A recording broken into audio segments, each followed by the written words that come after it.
Coucou tout le monde, j'espère que vous allez bien. Du coup aujourd'hui on se retrouve pour une nouvelle vidéo. Je vous ai fait un sondage il y a quelques temps sur Instagram pour savoir si vous vouliez que je fasse une vidéo où je vous présente le nouvel iPhone SE. Vous avez été 90% je crois à mettre oui. Donc c'est pour ça qu'aujourd'hui je fais cette vidéo pour vous le présenter car je l'ai reçu il y a maintenant une ou deux semaines maximum. Donc j'ai eu le temps de un peu regarder les fonctionnalités, tout ça. Donc je vous laisse avec la suite de la vidéo.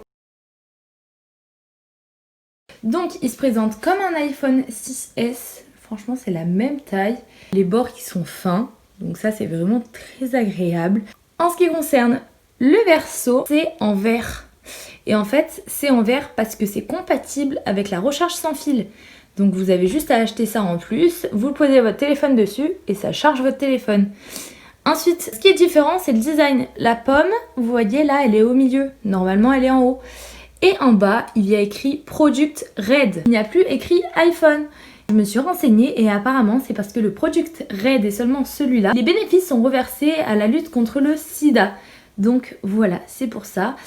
Et en fait, l'appareil photo, il est beaucoup plus puissant que le 6S et il fait des qualités de malade. On y reviendra par la suite.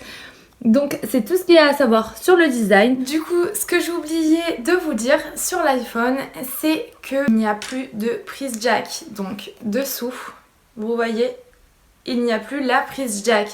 Donc pour les écouteurs, il faudra se munir d'un écouteur avec un bout comme ceci, c'est-à-dire le même bout que le chargeur.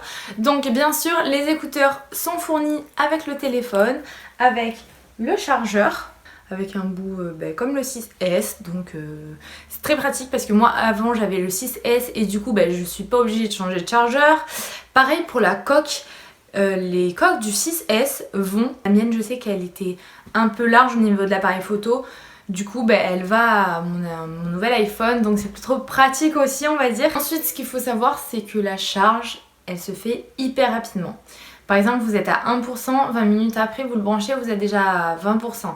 Enfin vraiment ça charge hyper vite. Il y a le retour de la touche ID, je sais pas. Mais avant je crois que sur les iPhone 11 ou 11 Pro il y a la Face ID. Et là il y a la touche ID et je trouve que c'est vraiment super pratique. Vous avez juste à mettre votre pouce et ça vous le déverrouille. Enfin moi je trouve ça hyper pratique. C'était mes petites notes là. C'est une puce A13. C'est comme l'iPhone 11 et l'iPhone 11 Pro, donc c'est vraiment très pratique. On aurait pu penser que les créateurs, ils auraient vu que c'est moins cher, ils auraient pu mettre un peu moins, plus bas de gamme on va dire, mais non, c'est pareil que l'iPhone 11 et l'iPhone 11 Pro, donc c'est vraiment super bien. Et en plus de ça, le prix, il est au moins 4 fois moins cher. Là, le prix, il est à 489 €. J'ai le 128 Go, il me semble, un truc comme ça. Et franchement j'en suis trop contente parce que avec l'iPhone 6S je crois que j'avais le plus petit giga, je devais avoir 16 gigas et c'est vraiment vite plein, donc là je peux faire ce que je veux avec. Enfin bref, c'est vraiment trop bien. Rien que le design, je suis trop contente, je trouve ça vraiment trop beau, genre en rouge comme ça change. Donc si vous voulez, il y a rouge, blanc ou noir, donc il n'y a que 3 couleurs. Mais au pire vous mettez une coque et ça va pas hyper bien ensemble, mais vous voyez ça va nickel là parce qu'il était trop grand pour mon iPhone 6S. Donc maintenant je vais passer à ce qui est intérieur du téléphone. Donc j'ai éteint la lumière sinon vous allez avoir le reflet, mais voilà la qualité. Donc il y a un mode accéléré, un mode ralenti, le mode vidéo qui est en 4K apparemment.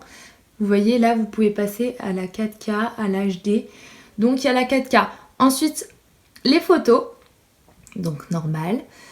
Il y a le mode portrait qui n'était pas présent sur l'iPhone 6S, qui est présent sur l'iPhone 7, 8, etc. Mais moi je ne l'avais pas et je sais que ça fait des trop belles photos. Donc il y a avec différents éclairage de scène, tout ça. Et le mode panoramique. Donc vous voyez c'est les mêmes fonctionnalités de l'iPhone 10, de l'iPhone 11. Je vais vous montrer un petit peu les photos que ça fait.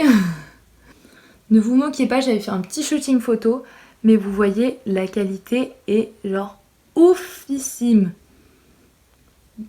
Bon oui, je me la pète, mais regardez, c'est pour vous montrer la qualité. Genre, par exemple, vous zoomez et vous voyez vraiment en détail, ça fait super une qualité, mais genre, oh my god. Donc voilà pour la qualité photo. Si vous voulez voir la qualité vidéo, je vous laisse aller voir ma dernière vidéo. Ce sera dans le petit i juste ici ou juste ici, je sais jamais. C'est la vidéo où avec Sacha on déguste des choses à l'aveugle. C'est la vidéo What's in my mouth si vous voulez aller la voir. J'ai filmé avec le nouvel iPhone, donc vous pouvez aller voir. Ça rend vraiment super bien. Moi j'adore franchement j'adore la qualité. Du coup, comme je disais, la qualité vidéo est en 4K et il y a vraiment une grande qualité photo. Bon, je vous ai montré un shooting que j'ai fait, genre parce que j'étais trop fière d'avoir le nouvel iPhone. Mais vraiment, allez voir sur mon Instagram les 2 dernières photos que j'ai mis. C'est avec le téléphone, donc par exemple elle. Enfin, vraiment, ça fait une qualité de ouf. Je mets mon Instagram juste en dessous parce que à partir de maintenant, je vais faire des photos qu'avec lui.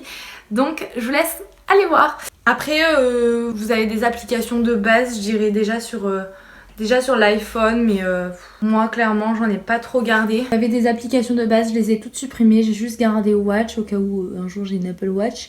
Et j'ai gardé iMovie et Clip. Voilà, donc ça c'est pour faire des montages. J'ai plutôt téléchargé les miennes, donc j'ai mes mails, j'ai mes applications de voyage, j'ai mes finances, j'ai Lightroom, donc pour ceux qui savent pas, ça fait c'est un peu une retouche de photos, mais genre que pour les effets, genre je trouve ça hyper bien. CamScan, c'est pour scanner des documents hyper facilement. Après, il y a Facebook, Insta, Snap, Twitter, Messenger, WhatsApp, LinkedIn et TikTok, les réseaux de base. Et après, j'ai les montages vidéo du coup. Et bien sûr, j'ai YouTube.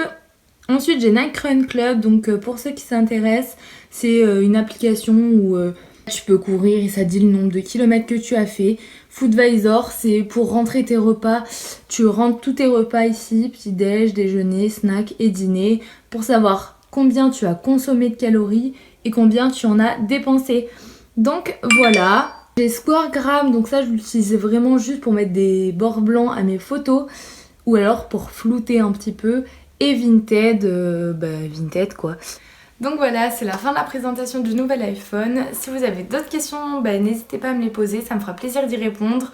Je pense que j'ai pas tout dit, mais j'ai dit les choses principales. Donc ce qui est important à retenir, c'est le bas prix, la qualité photo et vidéo, et comme quoi il y a presque toutes les fonctionnalités du 10, du 11.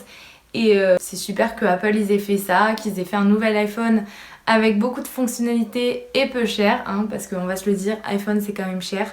Moi je suis pas prête à mettre 1000 € dans un téléphone, donc là ça allait parfait. J'espère que cette vidéo vous aura plu et je vous dis à la semaine prochaine pour une nouvelle vidéo.